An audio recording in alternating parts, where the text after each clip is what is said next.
नमस्कार दोस्तों, रोजाना की तरह हम लोग एनसीईआरटी के सीरीज कक्षा 9 के लेकर के आ चुके हैं, जो बिहार बोर्ड के एग्जाम से काफ़ी इम्पोर्टेंट है। बिहार बोर्ड से 100% ये सवाल जो है एग्जाम में आपका आता ही है। कक्षा 9 का ये सवाल है। कक्षा 9 के सवाल ये है। सवाल है कि बताइए नीचे दी गई संख्याओं में कौन परिमेय है और कौन अपरिमेय है। तो परिमेय संख्या हमने बताया था कि परिमेय संख्या वो संख्या को कहते हैं जो p/q के रूप में रहता है। p/q के रूप में रहता है जहाँ q 0 के बराबर नहीं होना चाहिए, यानी कि q 0 के बराबर नहीं होना चाहिए, यानी कि हर जो है कभी भी 0 नहीं होना चाहिए। p यानी कि अंश कुछ भी हो सकता है, लेकिन हर कभी भी 0 नहीं होना चाहिए। इसको याद रखना है। जैसे अगर अपरिमेय संख्या की बात किया जाए तो जितना भी जो है जिसका एग्जैक्ट स्क्वायर रूट नहीं निकाला जा सकता है, पॉइंट में आता है और चलते चला जाता है, वो सब के सब क्या होगा, अपरिमेय संख्या होगा। तो ज़्यादा कुछ ना देखते हुए सीधा हम लोग मुद्दे पे चलते हैं। तो पहला हम लोग को कह रहा है कि 2 - √5। 2 - √5 क्या है, परिमेय संख्या है कि अपरिमेय संख्या है? तो 2 तो परिमेय है, लेकिन √5 क्या है, परिमेय है? नहीं ना, अपरिमेय है। क्या है कि √5 का अगर आप वर्गमूल निकालते हैं तो वह पॉइंट में चला जाएगा, और पॉइंट में चलने के साथ साथ वह जो है रिपीट करता नहीं चला जाएगा, वह जो है आगे बढ़ता चला जाएगा, कभी नहीं कटेगा। इसलिए ये जो है परिमेय संख्या ना होगा, क्या हो जाएगा, अपरिमेय संख्या हो जाएगा। तो पहला सवाल का जवाब हो जाएगा मेरे दोस्त अपरिमेय संख्या, अपरिमेय। तो ये हो जाएगा मेरा अपरिमेय। दूसरा की ओर चलते हैं। दूसरा हम लोग देखेंगे तो दूसरा जो है कह रहा है 3 + √23 माइनस √23, ये परिमेय है कि अपरिमेय है? तो ऐसे √23 को देखा जाए तो ये तो अपरिमेय संख्या है। क्या है कि इसका परफेक्ट जो रूप से देखा जाए तो स्क्वायर रूट नहीं निकाला जा सकता है, निकाला जा सकता है तो पॉइंट में आएगा। तो 3 + √23 या √23 है, तो √23 देखिए, √23 में से √23 खत्म हो गया, घट गया, तो ये 0 आ गया। तो कोई मतलब नहीं है, जैसे ही 0 आ गया तो बच गया क्या, 3, सिर्फ 3 बच गया। तो 3 क्या हो जाएगा, परिमेय है। 3 क्या हो जाएगा, परिमेय। तो इसलिए ये हो जाएगा परिमेय संख्या, ये हो जाएगा परिमेय संख्या, परिमेय। अब ये बच गया √7, 2√7, 2√7, 2/√7 और 2/√7 है। तो ये देखिए √7 कैंसिल हो जाएगा, बच जाएगा 2 × 1/7।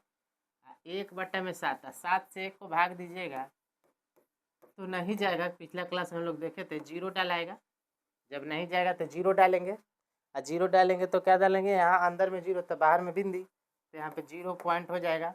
7 से कम 7, 10 में 7 गया 3, 0 यहाँ पे फिर डाले, 7 चौक 28, फिर 2 0 आ गया, 7 × 21, तो 7 दूनी की 14, 6 0, 7 8 56, ये हो जाएगा। 10 में 6 गया तो 4, ये 4 आ गया, फिर 0 डालिए, 7 × 5 = 35, फिर 10 में 5 गया 5, फिर यहाँ 0 डालिए, 7 7 49। अब देखिए फिर से 1 आ गया, इसका मतलब कि जितना भी संख्या है रिपीट करता चल जाएगा।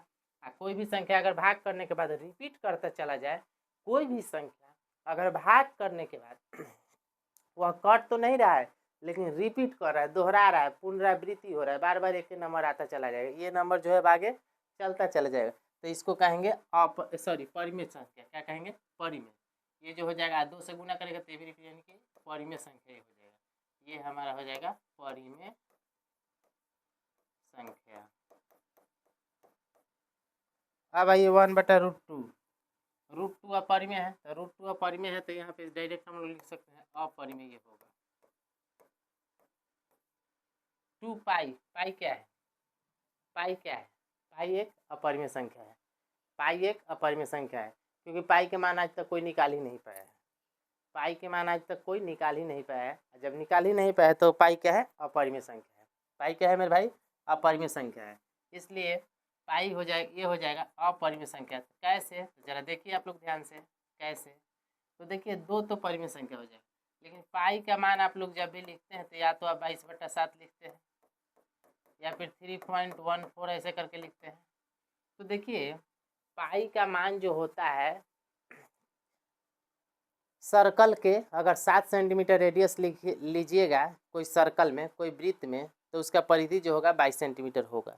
कभी भी जो है पाई का मान 22/7 एग्जैक्ट नहीं होता है, लेकिन मान लिया गया, बहुत सारे गणितज्ञ ने मान लिया गया है कि 22/7 लेकर के बनाइए, आपका आंसर आ जाएगा। लेकिन पाई का एग्जैक्ट मान आज तक कोई भी नहीं निकाल पाया है। आप भी कोशिश कीजिएगा, हो सकता है आगे आप निकाल दें, आप ऐसे मैथमेटिशियन बनिए। चलिए आगे बढ़ते हैं। तो ये हो जाएगा अपरिमेय संख्या। चलिए नेक्स्ट सवाल की ओर चलते हैं। अगला सवाल है मेरे दोस्त, अगला सवाल है निम्नलिखित व्यंजकों में से प्रत्येक व्यंजक को सरल कीजिए। निम्नलिखित व्यंजक में से प्रत्येक व्यंजक को सरल कीजिए। तो देखिए 3 + √3 और 2 + √2 है। पहला को लेते हैं, पहले 3 + √3 और 2 + √2, इसको सरल करना है, यानी कि गुना कीजिए, व्यंजक करने गुना करना है। तो 3 से 2 में गुना करेंगे तो 3 दूनी की 6, और √3 में 2 से गुना करेंगे तो 2√3 हो जाएगा। अब ये हो जाएगा, फिर 3 से √2 में गुना हो जाएगा तो हो जाएगा √6, नहीं 3√2, और ये हो जाएगा √3 में √2 से गुना करेंगे तो √6। अब एक जगह लिख दीजिए, बस हो गया। और क्या, 6 + 2√3 + 3√2 + √6, यही आंसर हो जाएगा। मिलने वाला कुछ है नहीं, मिलने वाला रहता तो मिला देते, तो ये आपका आंसर हो जाएगा। चलिए आगे बढ़ते हैं। इसको देखिए, इसको बनाते हैं 3 + √3, दूसरा नंबर। दूसरा नंबर देखो मेरे दोस्त, एकदम चुटकियों में उड़ा देंगे सब सवालों को। 3 + √3 गुना दिया गया है 3 - √3। अब देखिए एगो फॉर्मूला आप पढ़े होंगे, ए पहले एक बार जोड़ो एक बार घटाओ, एक बार जोड़ो एक बार घटाओ तो स्क्वायर करते हैं। देखो एक फॉर्मूला होता है मेरे दोस्त, a - b के a² - b², तो a + b Guna a - b होता है कि नहीं होता है, जरा आप लोग बताइए, होता है कि नहीं होता है? होता है। चलिए a² - b² का सूत्र होता है a + b × a - b। तो ये इसी पे रख दीजिए, बस a + b × a - b दिया गया है तो बस एक जैसे रख दीजिए, a² - b², यानी कि 3 का स्क्वायर हो जाएगा। 3 का स्क्वायर कितना हो जाएगा? 9, और √3 का स्क्वायर कितना हो जाएगा? 3। तो 9 में से 3 गया तो हो जाएगा 6, बन गया।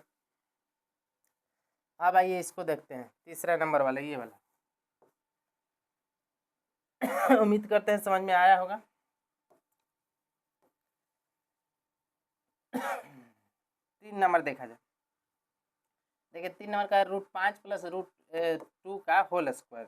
तो होल स्क्वायर का इसमें सूत्र लगाना पड़ेगा, ये सूत्र नहीं यहाँ पे काम करेगा, यहाँ नया सूत्र ले लीजिए, a + b का होल स्क्वायर, तो हो जाएगा a² + b² + 2 × a × b। तो ये हो जाएगा √5 का स्क्वायर, तो √5 का स्क्वायर प्लस √2 का स्क्वायर प्लस 2 × √5 × √2, ये दोनों हो जाएगा 2ab। तो √5 का स्क्वायर हो जाएगा 5 प्लस √2 का स्क्वायर हो जाएगा 2। कोई भी नंबर पे अगर स्क्वायर रूट पे स्क्वायर चढ़ता है तो स्क्वायर रूट कट जाता है, तो बच जाएगा सिर्फ नंबर। तो स्क्वायर रूट कट गया, बच गया 5 + 2, अब प्लस √5 में √2 से करेंगे तो √10, तो ये हो जाएगा 2√10, 2√10 बन गया। यही तो हो जाएगा, 5 और 2 जोड़ दीजिए, 5 और 2 7 प्लस 2√10, यही आपका आंसर हो गया। चलिए तीसरा का हो गया, अब एक चौथा बचा हुआ है। चौथा में है मेरे दोस्त, चौथा में है मेरे भाई, चौथा में आते हैं 4 पे करते हैं विचार। तो चौथा है मेरे दोस्त, चौथा है कुछ इस प्रकार से, ये √2 हो गया। हाँ, ये देखिए a - b और a + b, ये भी यही है, a - b और a + b, a - b और a + b पे है। तो हम लोग ले लेते हैं इसको, a² - b² हो जाएगा, यानी कि √5 का स्क्वायर माइनस √2 का स्क्वायर। तो ये हो जाएगा √5 का स्क्वायर हो जाएगा 5, √2 का स्क्वायर हो जाएगा 2, और 5 में से 2 गया तो 3, आपका आंसर हो गया। चलिए पसंद आया हो तो एक बार चैनल को सब्सक्राइब कर देना मेरे दोस्त। चलिए मिलेंगे नेक्स्ट क्लास में, तब तक के लिए जय हिंद। आप मेरे चैनल को सब्सक्राइब कर दीजिएगा।